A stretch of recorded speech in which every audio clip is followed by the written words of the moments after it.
오늘 말씀은 디모데후서 2장 20절에서 22절의 말씀입니다. 모니터에도 있습니다. 디모데후서 2장 20절에서 22절 우리 같이 한 목소리 읽겠습니다. 시작. 큰 집에는 금그릇과 은그릇뿐 아니라 나무그릇과 질그릇도 있어 귀하게 쓰는 것도 있고 천하게 쓰는 것도 있나니 그러므로 누구든지 이런 곳에서 자기를 깨끗하게 하면 귀 쓰는 그릇이 되어 거룩하고 주인의 쓰심에 합당하며 모든 선한 일에 준비함이 되리라. 또한 너는 청년의 정욕을 피하고 주를 깨끗한 마음으로 부르는 자들과 함께 의와 믿음과 사랑과 화평을 따르라. 아멘. 깨끗함으로 준비된 그릇이라는 제목으로 오늘 말씀을 나누도록 하겠습니다. 기도합니다.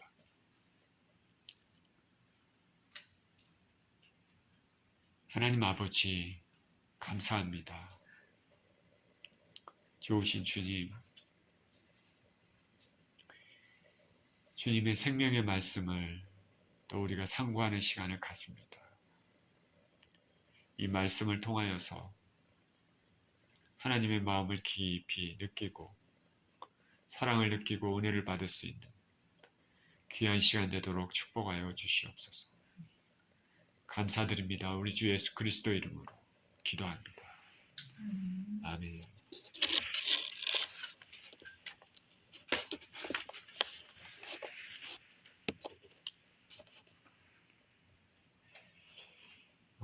음식을 하다 보면 그릇이 있잖아요. 그릇이 중요하다는 것을 절실히 느끼게 될 것입니다.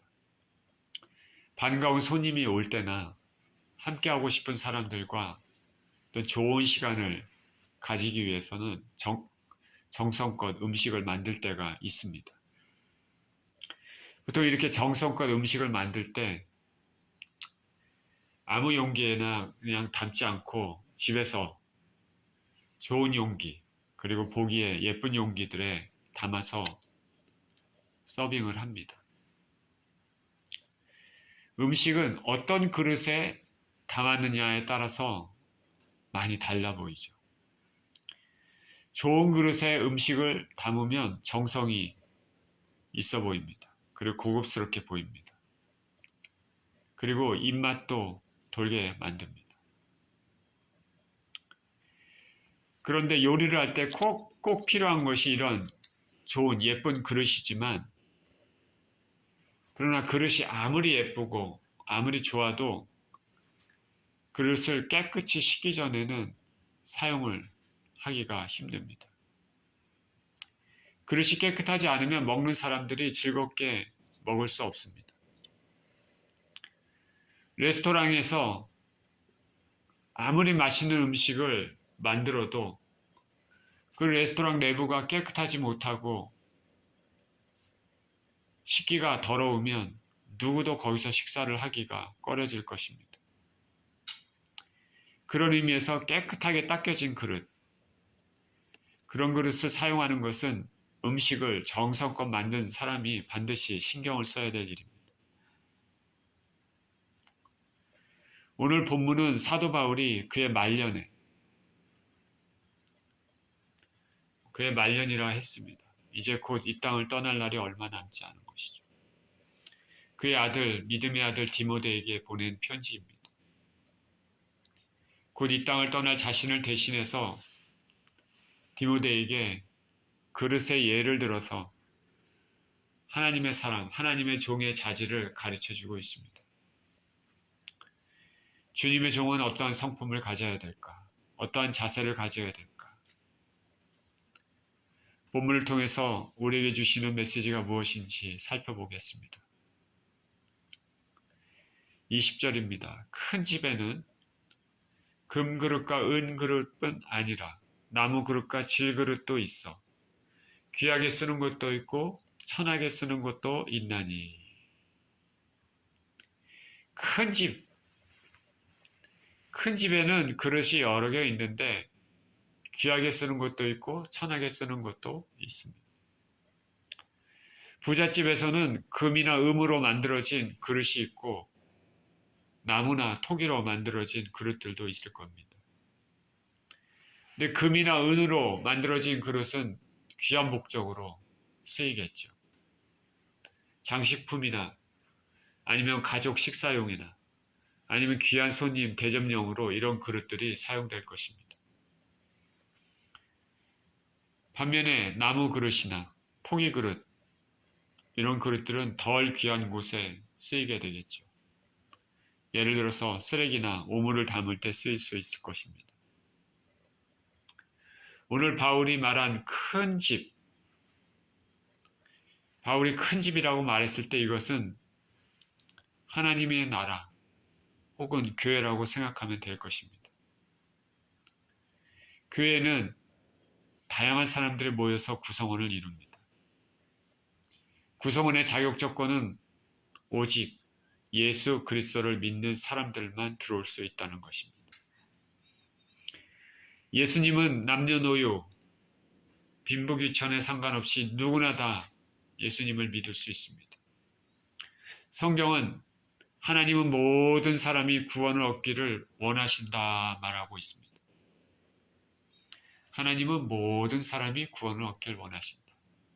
하나님은 저와 여러분이 구원 얻기를 원하실 뿐만 아니라 이 밖에 있는 세상의 모든 사람들이 다 구원 얻기를 원하십니다.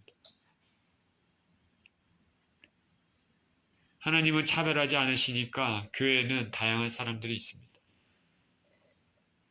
그런데 그렇게 있는 사람들 중에 하늘나라를 위해서 귀하게 쓰이는 사람이 있고 또 천하게 쓰이는 사람도 있습니다.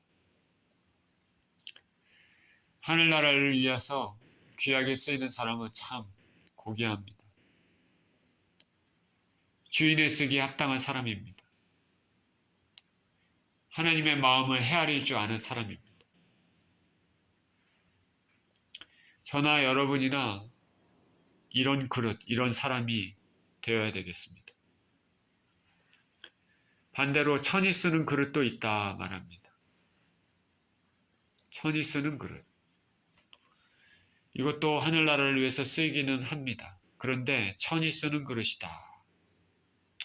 별로 중요하지 않게 쓰는 그릇. 그런데 쓰이기는 하는 그릇, 그런 그릇일 수 있습니다. 이런 그릇은 그래도 괜찮은데 반대로 교회를 망치고 하나님의 영광을 가리는 데 사용되는 그릇이면 그런 그릇은 안 될 것입니다. 그래서 어떤 학자는 여기 천이 쓰는 그릇을 멸하기로 준비된 진노의 그릇이라고 해석하기도 했습니다. 전자이든 후자이든 우리는 천이 쓰는 그릇이 아니라 귀 쓰는 그릇이 되어야 하겠습니다. 자, 저와 여러분은 하나님이 정말 귀 쓰는 그릇이 되기를 축원드립니다. 21절입니다. 그러므로 누구든지 이런 곳에서 자기를 깨끗하게 하면 귀 쓰는 그릇이 되어 거룩하고 주인의 쓰심에 합당하며 모든 선한 일에 준비함이 되리라. 귀 쓰는 그릇이 되기 위한 조건은 깨끗함이라 말합니다. 그릇이 아무리 좋은 재료, 아름다운 모양으로 만들어졌어도 깨끗하지 못하면 쓰이지 못합니다. 금으로, 보석으로 만들어진 그릇이라도 깨끗하지 못하면 사용될 수 없습니다. 근사하게 식사를 하려고 금이나 보석같이 아름다운 재료로 만든 그릇에 음식을 담으려고 하는데 그릇이 지저분하고 먼지가 많이 쌓이고 그러면 거기에 음식을 어떻게 담습니까? 그렇죠? 담을 수가 없죠. 그런데 나무 그릇이라도 깨끗하게 세척되어 있으면 거기에 음식을 담아 사용할 수 있는 것입니다. 사람이 아무리 학식이 많고 돈이 많고 재능도 많아도 그 심령이 깨끗하지 않은 사람은 하나님이 사용을 하실 수가 없습니다. 자신이 이런저런 일도 하고 봉사도 한다고 이렇게 말하고 그런다 하더라도 그건 자신의 생각일 뿐이고 하나님과는 아무 상관이 없는 일입니다. 반면에 우리가 배운 것이 부족하고 지식이 부족하고 사회적인 영향력도 없고 그래도 그 심령이 깨끗하고 하나님 앞에 바른 사람, 그런 사람은 하나님이 사용하시는 것입니다. 어느 목사님이 하나님과의 영적 교제를, 깊은 교제하는 시간들을 글로 적어서 책을 출판하라고 했습니다. 책을 출판하려면 돈이 필요합니다. 그러고 있는데 어느 여자분이 그 이야기를 듣고 전화를 해왔습니다. 자기가 돈을 댈 테니까 출판하자. 이분은 돈이 넉넉해, 출판할 수 있는 돈이 넉넉했습니다. 근데 목사님이 이것을 가지고 기도를 했더니 하나님은 그 사람과 하지 말라, 그렇게 말했다고 합니다. 평소에 그녀의 행동을 하나님이 보고 계십니다. 보고 계신 것이죠. 돈은 있지만 출판을 위해서 한 번도 기도도 한 번도 하지 않았다고 얘기합니다. 그러던 중에 목사님은 다른 한 분에게서 전화가 와서 하나님께 기도했더니 그분과 함께 출판을 하라라는 마음을 받았다고 합니다. 재정적인 후원을 해주시는 분은 하나님이 쓰시는 분이라는 생각이 들었다고 합니다. 사회적인 지위나 돈이 많고 적거나 가지고 있는 재능이나 지식 등이 주님 나라를 위해 쓰이기 위한 필수 조건이 아니라 중요한 것은 먼저 그 심령이 깨끗한가, 하나님 앞에 바른 영혼인가, 그게 중요하다 하겠습니다. 바울은 여기서 본문에서 귀 쓰는 그릇의 특징 세 가지로 말하고 있는데, 첫째는 거룩입니다. 거룩. 귀 쓰는 그릇은 첫째 거룩이다. 거룩은 구약시대의 정결한 제물과 관련된 것입니다. 거룩은 자신을 구별시켜 하나님께 순수하고 온전하게 바쳐진 행위를 거룩이라고 얘기를 합니다. 거룩에는 두 가지 의미가 있습니다. 거룩 그러면 우리가 흔히 먼저 생각하는 게 뭡니까? 깨끗함, 이런 생각이 먼저 들죠. 청결함, pure, 순전함, 그런 뜻이 있고, 또 한쪽은 구별된, 따로 떼어진, 영어로 보면은 set apart라는 말이 있죠. 따로 이렇게 무엇을 위해서 따로 떼어진 것이죠. 거룩이 그런 것입니다. 구약에 나시린이라고 있습니다. 나시린은 거룩한 사람입니다. 하나님을 위해서 거룩히 구별됐습니다. 바쳐진 사람입니다. 따로 하나님을 위해서 따로 이렇게 떼어진 사람입니다. 하나님은 당연히 삶이 하나님께 온전히 바쳐진 사람을 쓰이지 않겠습니까? 어떤 회사가 있습니다. 예를 들어서 말씀을 드리는 건데, 어떤 회사가 있습니다. 사장이 있죠. 직원을 고용했다고 가정을 한다면 직원 중에 어떤 사람이 일을 참 잘합니다. 그래서 사장은 저 사람에게 회사의 중책을 맡기면 잘할 것 같구나, 이렇게 생각을 할 것입니다. 그런데 나중에 알고 봤더니 그 사람은 일을 참 잘하고 능력이 뛰어난데, 그 사람은 현재 지금 회사가 아니라 다른 더 봉급을 많이 주는 회사에 온 마음이 가 있습니다. 그래서 현재 회사는 그냥 자신의 그 돈을 더 많이 벌기 위한, 커리어를 쌓기 위한 징검다리로 여기고, 항상 지금 현재 있는 회사보다 더 좋은, 더 봉급을 많이 주는, 세상 사람들이 말하는 자신의 몸값을 높이기 위한 그런 곳을 항상 기웃거립니다. 이 사실을 사장이 만약에 알았다면 이 사람은 사장이 이 사람에게 회사의 중책을 맡길 수 있겠습니까? 그게 힘들죠. 마음을 두 가지를 가지고 있는 사람이죠. 두 마음을 품은 사람. 하나님 나라는 마음이 나눠져 있는 사람은 쓰기가 어렵습니다. 마음 하나는 세상의 물질과 세상의 명예와 세상의 권력과 세상의 향락과 이런 것들을 온전히 가지고 있으면서 말은 다른 한편으로는 하나님 나라를 위해서 뭘 하겠다. 이게 두 가지가 나눠져 있으면 하나님 나라를 위해 쓰이기가 어렵죠. 하나님께 바쳐진 사람, 주님을 향해서 한 마음을 가진 사람, 자신을 구별해서 하나님께 순전히 온전히 바쳐진 사람을 하나님은 쓰실 것입니다. 귀 쓰는 그릇의 두 번째 특징, 첫 번째가 거룩함이라고 얘기했는데 두 번째 특징은 주인의 쓰심에 합당한 것이다. 두 번째 특징은 주인의 쓰심에 합당한 것이다. 주인은 큰 집에 쓰이는 모든 그릇 가운데 귀 쓰는 그릇과 천이 쓰는 그릇을 결정하는 분이죠. 귀 쓰는 그릇은 주인이 흡족한 마음으로 쓰는 그릇이고 합당하면은 하나님을 기쁘시게 해드린다는 의미를 지니고 있습니다. 영어 성경 NIV 성경에서는 useful이라고 했습니다. useful. 사용하기에 아주 좋은 것이죠. 하나님 보시기에 쓰시기에 좋은 그릇.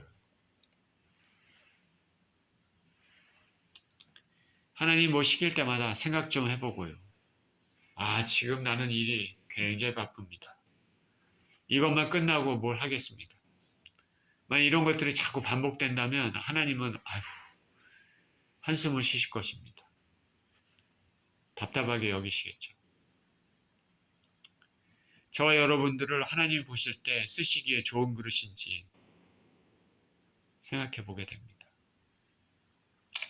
하나님이 자유자재로 쓰시는 그릇 쉽지는 않죠. 쉽지는 않은데 하나님이 자유자재로 쓰시고자 하는 그런 그릇을 쓰시지 않겠습니까? 근데 누가 처음부터 이런 그릇이 될 수 있겠습니까? 그것도 다 훈련을 통해서 헌신을 통해서 가능한 것이죠. 귀 쓰는 그릇의 세 번째 특징, 여기는 모든 선한 일에 예비함이 되는 것이다. 세 번째 특징은 선한 일에 예비함이 된다. 귀 쓰는 그릇은 선한 일을 하고 모든 이에게 유익을 끼칠 준비가 되어 있는 그릇이다. 우리가 하나님께 쓰임을 받는다면 선한 일에 쓰임을 받아야 됩니다. 선한 일은 여러 가지가 있겠지만은 첫째로는 영혼을 구원하는 일이라고 생각하면 될 것입니다. 그리고 몸된 교회를 세우는 자, 예수님을 전하는 자, 기도로 하나님 일에 동참하는 자, 연약하고 사회적으로 약한 사람들, 약자들에게 도움을 줄 수 있는 자도 여기에 해당된다 하겠습니다. 세 가지 특징이죠. 거룩한 것, 주인의 쓰기에 합당한 것, 그리고 모든 선한 일에 예비함이 되는 것. 깨끗함에 귀 쓰는 그릇의 이 특징이 이렇습니다. 22절입니다. 또한 너는 청년의 정욕을 피하고 주를 깨끗한 마음으로 부르는 자들과 함께 의와 믿음과 사랑과 화평을 따르라. 귀 쓰는 그릇이 되기 위해서는 깨끗함을 가지고 있어야 되는데 바울은 여기서 또 귀 쓰는 그릇이 되기 위해 취해야 될 이제 덕목을 말하고 있습니다. 먼저 청년의 정욕을 피하라. 바울이 이 편지를 쓸 때 디모데는 청년의 나이에 해당했습니다. 청년의 정욕을 피하라. 청년의 정욕이라는 게 무엇이 있을까? 청년과 같은 피 끓는 나이, 저나 여러분이나 그 시대를 다 거쳐왔죠. 그 나이에는 성욕이 왕성합니다. 그리고 육체적인 자만감, 자신감도 가득 차 있습니다. 그리고 재물을 많이 모을 것이다. 내가 부자가 되겠다. 야심도 있습니다. 그리고 나는 유명한 사람이 되겠다. 명예에 대한 욕구도 있습니다. 세상적인 야망이 참으로 많을 때입니다. 그리고 한 번쯤은 잘못된 길, 일탈을 해보고 싶기도 합니다. 그리고 자기가 청년 때는 힘이 있으니까 자신의 힘을 과시하고도 싶습니다. 사람들은 이런 과정을 겪죠. 저와 여러분도 어떻게 보면 겪고, 여러분 자녀들, 그리고 세상에 나와 있는 많은 청년들, 그들의 행동들, 그들의 사는 방법들을 보면 이런 것들이 있습니다. 그런데 바울은 이러한 거룩한 성품, 깨끗한 성품에 어긋나는 것들을 멀리하라 말합니다. 절제되지 못하고 성숙되지 못한 모든 일들을 피하라 말합니다. 저와 여러분들은 청년의 때가 지났지만 지금도 청년 때와 같은 정제되지 못한 삶의 자세로 사는지 생각해 보아야 할 것입니다. 자, 저와 여러분이 우리 나이 때 있는 사람들을 만약에 만나고 할 때 청년 때처럼 막 이렇게 자만감이 가득 차 있고 삶이 거칠고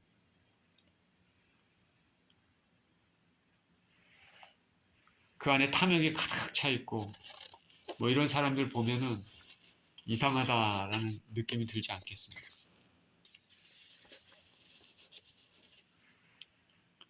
반면에 추구해야 될 덕목이 있습니다. 이것은 의와 믿음과 사랑과 화평이다. 하나님께 귀히 쓰임 받기 위해서는 이런 덕목들이 있어야 되겠죠. 의, 항상 하나님과 뜻과 부합되는 삶이다. 의는 righteousness. 몇 개월 전에 한국에 국회의원 선거가 있었습니다. 어떤 사람이 이렇게 얘기했습니다. 한국 국민들은 의롭게 투표해야 한다. 의롭게 투표해야 된다. 한국의 나라가 워낙 어지럽다 보니까 서로 싸우고 그러다 보니까 사람들이 잘 모릅니다. 바로잡기 위해서는 국민들이 의롭게 투표해야 된다. 자기 고향이라고 찍어주고 자기가 아는 사람이라고 찍어주고 자기가 얻어먹었다고 찍어주고 그렇게 하면 안 된다. 의롭게 투표해야 된다. 바로 의는 하나님의 뜻에 부합한 바른 결정을 하라는 것이다. 도덕적으로 바르게 살지 않는 사람들이 아무리 사람들에게 훌륭한 정치를 하겠다고 한들 사실이겠느냐. 자신의 이익이 걸리면 언제든지 말과 행동을 다르게 할 가능성이 있는 것이죠.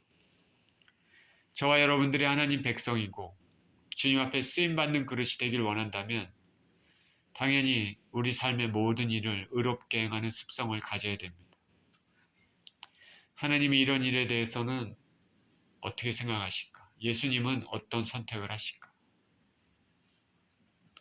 시편 1편 6절에는 이렇게 얘기합니다. 무릇 의인들의 길은 여호와께서 인정하시나 악인들의 길은 망하리로다. 또한 추구해야 할 덕목이 믿음이라고 얘기합니다. 믿음이라 했습니다. 믿음은 하나님에 대한 전적인 신뢰입니다. 우리가 영원한 삶을 얻는 것도 믿음으로 얻지 않습니까? 세상의 진리를 모르는 사람들이 무슨 말을 하더라도 우리는 예수 그리스도를 믿으면 진정으로 믿으면 반드시 우리는 구원을 얻는다. 그걸 믿는 것이 믿음이죠. 그리고 하나님은 선하신 분이고 그 성품을 알고 믿음으로 이 땅에 살 때도 하나님은 나를 사랑하시고 하나님 자녀를 사랑하신다는 것을 믿는 것이죠. 그리고 세상의 악이 아무리 난무하고 세상이 엉망진창으로 돌아가는 것 같아도 하나님께서는 그 모든 것 뒤에 지켜보고 계시며 역사하시고 섭리를 이루어 가고 계신다는 것, 그것을 믿는 것입니다.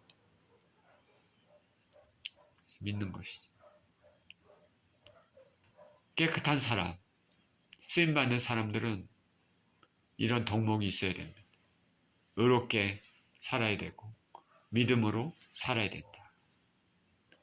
로마서 1장 17절에는 복음에는 하나님의 의가 나타나서 믿음으로 믿음에 이르게 하나니 기록된 바 오직 의는 믿음으로 말미암아 살리라 함과 같으니라.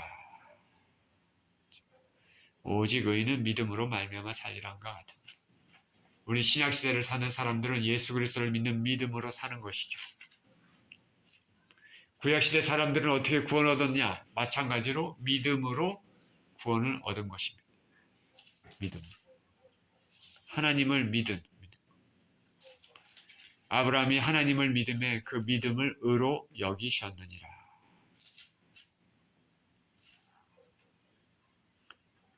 자, 그리고 추구해야 될 덕목은 사랑이라고 했습니다. 사랑은 하나님의 성품을 닮아 형제에 대한, 자매에 대한 깊은 애정의 삶을 사는 것입니다. 그래서 사랑의 하나님은 저와 여러분들이 당신과 함께 영원히 복락을 누리는 곳에서 살기를 원하십니다. 죄인된 우리에게 아들 되신 예수 그리스도 주시지 않으셨습니까? 자, 하나님은 저와 여러분이 영원토록 아름답고 복락을 누리는 천국에서 살기를 간절히 원하십니다. 이거를 믿으시길 바랍니다. 이 땅의 부귀와 영화는 하늘에 우리가 누리게 될 부귀와 영화에 비하면 정말 먼지만도 못한 것입니다. 이것을 믿어야 되는 것입니다. 이것을 믿지 않기 때문에 하늘에 대한 생각을 버리고 이 땅의 것들만 죽어라고 추구하는 것이죠. 믿음이 없기 때문에 그렇습니다. 우리가 이 땅에서 믿음으로 살고 순종하는 하나하나가 하늘나라의 영원한 우리의 복락으로, 보석으로 하나하나 채워진다 그러면 이 땅에서 죽어라고 이 땅의 것들만 추구하며 살지는 않을 것입니다.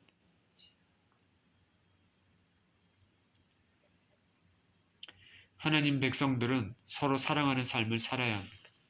하나님이 사랑이시기 때문에. 하나님 우리를 사랑하셔서 그런 귀한 것들을 다 예배해 주셨습니다. 사랑의 하나님은 당신의 백성들도 서로 사랑하는 삶을 살라고 말씀하십니다. 요한복음 13장 34절에 새 계명을 너희에게 주노니 서로 사랑하라. 내가 너희를 사랑한 것 같이 너희도 서로 사랑하라. 그리고 추구해야 될 덕목이 본문에 의하면 비슷하지만 화평의 삶을 살라 말합니다. 화평의 삶을 살라. 화평은 그리스도인들 간에 서로 이해하고 존중하는 삶입니다. 하나님께서는 할 수만 있으면 모든 사람과 화평하라 말씀하셨습니다. 예수 그리스도께서 중보자로 하나님과 우리 사이를 화평케 하신 것처럼 우리도 화평의 사람이 되었으면 좋겠습니다. 어디 가서나 분란을 일으키는 사람이 아니라 화평을 이루는 사람. 마태복음 5장 9절에 화평하게 하는 자는 복이 있나니 그들이 하나님의 아들이라 일컬음을 받을 것이며 라고 말합니다. 자, 오늘 본문은 사도 바울이 자신의 영적 아들 청년인 디모데에게 한 말인데 본문을 읽으면서 자, 이런 귀한 하나님 앞에 귀한 삶을 산 사람이 누굴까 생각해 봤습니다. 다니엘이라는 사람이 떠올랐습니다. 어릴 때 바벨론의 포로로 잡혀갔지만 살벌한 환경 가운데서도 오직 하나님만 섬기겠다는 마음으로 살지 않았습니까? 죄를 짓지 않기 위해 죽음을 각오하고 부정한 음식도 거부하고 철저하게 경건한 삶을 살았습니다. 하나님 보실 때 깨끗한 그릇입니다. 이런 다니엘에게 하나님께서 큰 지혜를 주시고 거기에 플러스 바벨론과 바사 제국에 걸쳐 총리에 오르게 하셨습니다. 하나님은 그를 통해 유대 민족을 보호하셨고 인류 역사의 큰 흐름과 마지막 때의 일을 보여주셨습니다.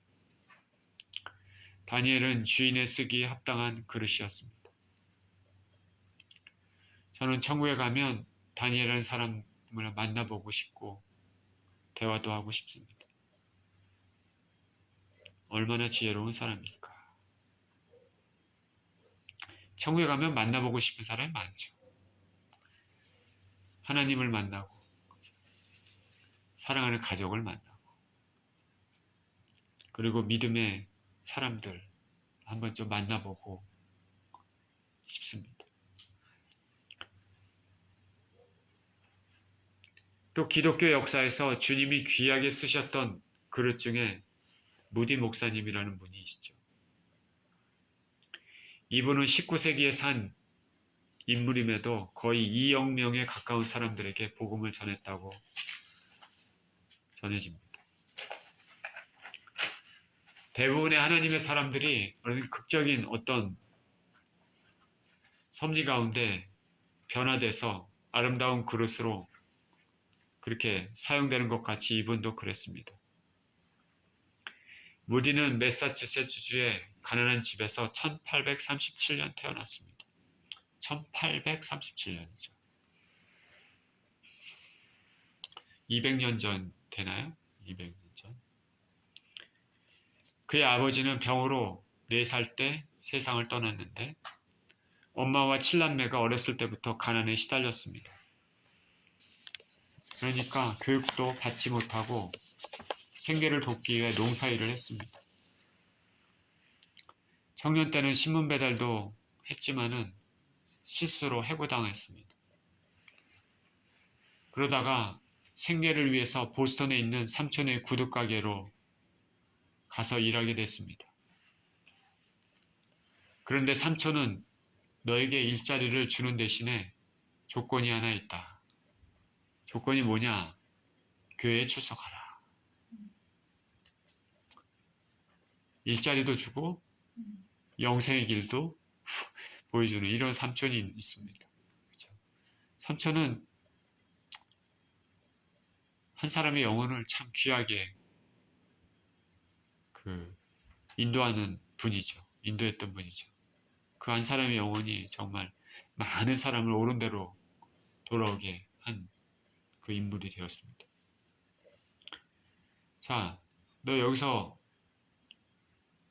일하게 해주는데 그 대신에 교회에 나가라. 무디의 꿈은 돈을 많이 버는 게 꿈입니다. 세상에서 성공하는 게 꿈입니다.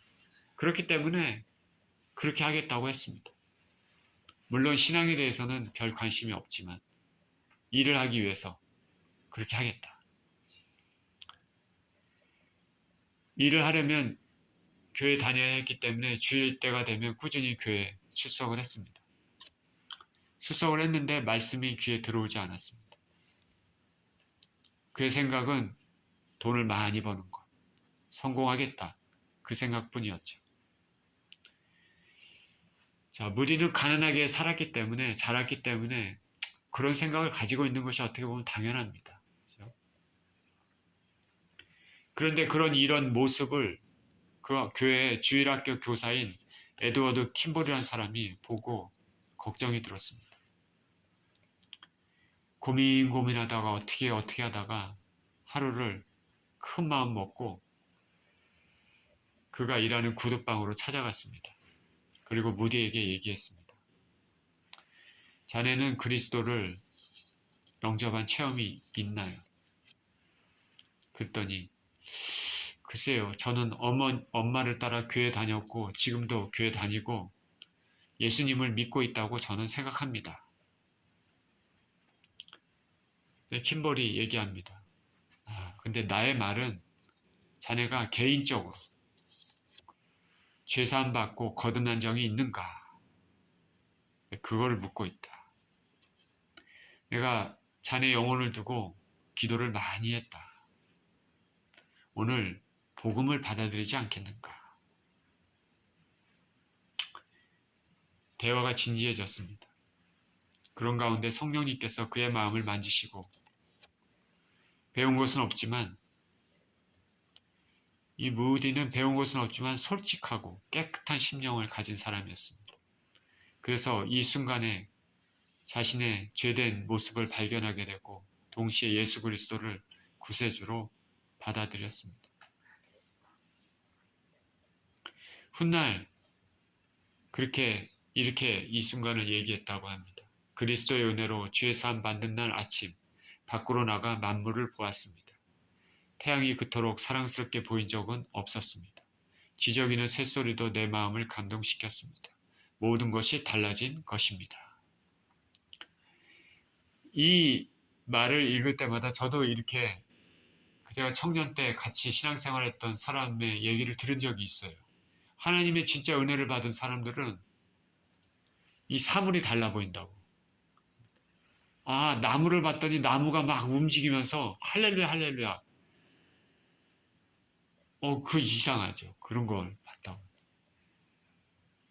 지금 이 무디가 진짜로 은혜를 받은 거죠. 모든 것이 달라 보인다. 그런 일 이후에 하나님 앞에 준비된 그릇이 됐습니다. 그가 어머니에게 보낸 편지에 어머니 기뻐해 주세요. 1837년 2월 5일은 제가 어머니 아들로 태어난 생일인데 18년이 지난 오늘 4월 22일은 성령으로 제 영혼이 거듭난 생일입니다. 라고 이렇게 편지를 썼다고 합니다. 이렇게 거듭난 지 1년 후에 무디는 그런데 돈을 더 벌기 위해 시카고로 가서 잡화점을 운영했습니다. 그러면서 주일학교에 교사로 봉사했습니다. 열정이 있어갖고 16명이었던 주일학교 어린이들이 몇 년 만에 1000명이 모일 만큼 엄청난 양적 성장을 이루었습니다. 이 무디는 그 아이들을 말을 재밌게 하는, 잘 가리키는 사람이었다고 합니다. 성경 얘기를 아이들 데리고 재밌게 얘기도 하면서 그러면서 아이들을 전도한 것 같습니다. 그는 부자가 되겠다는 꿈을 접었습니다. 그리고 오직 복음 전하는 일하면 전념했습니다. 교파를 초월해서 복음 전했습니다. 남북전쟁 때도 전쟁터에서도 복음 전했습니다. 그의 메시지는 간단합니다. 예수 그리스도의 십자가의 희생과 죄 사함. 가는 곳마다 사단의 회방도 많았지만 그의 집회에는 많은 사람이 참석했습니다. 그럼에도 그는 겸손의 사람으로 유명합니다. 배운 것이 없으니까 무식하죠. 사람들이 그를 무식하다고 얘기합니다. 그래도 대항하지 않았습니다. 자신이 무언가 배워야 될 사람이라고 깨닫고 배우는 사람이었습니다. 한 번은 영국으로 가서 유명한 스펄전 목사님의 설교를 들었습니다. 그 설교의 힘, 그리고 해박한 지식, 그런 것을 알고 자신은 참 보잘것없다고 깨닫고 주님께 가르쳐달라고 기도했습니다. 어떤 목사님의 말씀을 통해서는 자신이 크고 유명해지는 것이 중요한 것이 아니라 하나님께서 조그만 무디와 하실 수 있는 일이 중요하다는 것을 마음에 새기기도 했습니다. 영국에서 3년간 전도여행하면서 많은 불신자가 하나님께 돌아오고 미국에 돌아와서 뉴욕 집회를 시작으로 미국 대륙에 복음을 전하기 시작했습니다. 지금으로부터 한 200년 전 사람인데 그의 생애에 한 2억 명이라는 사람에게 말씀을 전했다 합니다. 그가 이렇게 주님의 영광을 위해서 일했던 것은 하나님 쓰시기에 합당한 사람이었기 때문이다. 배운 것이 부족하지만 겸손하고 돈에 대해 깨끗하고 하나님만 의지한 사람이었습니다. 자, 오늘 본문을 통해서 하나님께 쓰임받는 그릇에 대해서 생각해 봤습니다. 세상에서는 무슨 일을 하기 위해 지식, 경험, 돈, 소위 말하는 스펙 이런 것들을 요구하지만 하나님이 쓰시는 그릇은 깨끗합니다. 주님 앞에 정결한 심령은 하나님이 쓰시는 그릇이 되는 기본 조건이 되는 것입니다. 저와 여러분들이 하나님 나라의 일에, 하나님 비즈니스에 쓰임받는 사람이 되었으면 좋겠습니다. 깨끗한 그릇으로 준비돼서 주님 쓰시기에 합당한 삶을 사시는 저와 여러분 모두 되시기를 예수 그리스도 이름으로 축원드립니다. 기도합니다. 하나님 감사하고 찬양을 드립니다. 오늘 본문을 통해서 주님이 사용하시는 그릇은 어떤 성품이 있고 어떤 특징이 있는가를 생각해 봤습니다. 하나님, 무엇보다도 깨끗함입니다. 아버지, 우리 심령이 깨끗하고 정결하고 거룩해서 하나님 쓰시기에 그런 합당한 사람이 될 수 있도록 우리를 축복하여 주옵소서. 감사드리며 우리 주 예수 그리스도 이름으로 기도합니다. 아멘.